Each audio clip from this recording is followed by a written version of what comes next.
Hello, మన grandma TV స్వాగతం అండి. ఈరోజు నేను చెప్పబోయేది సొరకాయ ఊతప్పం అండి. దీనికి కావాల్సిన లేత సొరకాయ కాయ కడుక్కుని ముక్కలు చేసుకోవాలి. ఒక కప్పు ముక్కలకి నేను తీసుకుని ఒక గ్లాసు శనగపిండి, హాఫ్ గ్లాసు రవ్వ, ఒక పావు గ్లాసు కంటే కొద్దిగా ఎక్కువ పెరుగండి.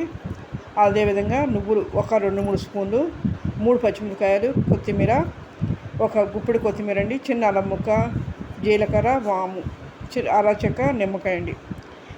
ముందుగా మనం వీటిని రెడీ చేసుకుని ఈ ముక్కల్ని మిక్సీ జార్లో వేసి కొత్తిమీర, జీలకర్ర, అల్లం, సరిపడా టేస్ట్ సరిపడా ఉప్పు వేసి మెత్తగా గ్రైండ్ చేసుకోవాలి.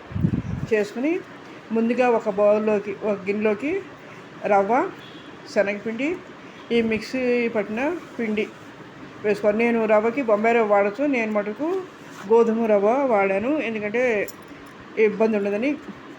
ఎలాంటి ఇబ్బంది ఉండదని దాంట్లోనే టేస్ట్ సరిపడా ఉప్పు వేసుకుని, వాము వేసుకుని, కొద్దిగా ఒక అర స్పూన్ నిమ్మరసం పిండుకుని ఒక 10 నిమిషాలు మూత పెట్టి ఉంచాలి.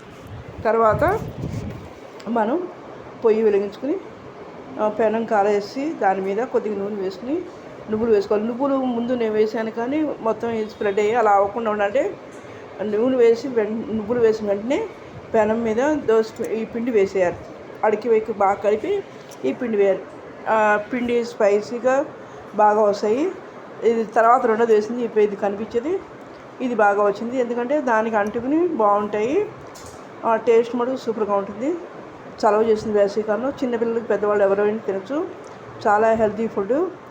దీనివల్ల ఎలాంటి ఇబ్బంది ఉండదు. వేసవికాలంలో చలవ చేసింది. దీనికి మనకు నచ్చిన చట్నీతో సర్వ్ చేసుకోవచ్చు. Okay, thank you.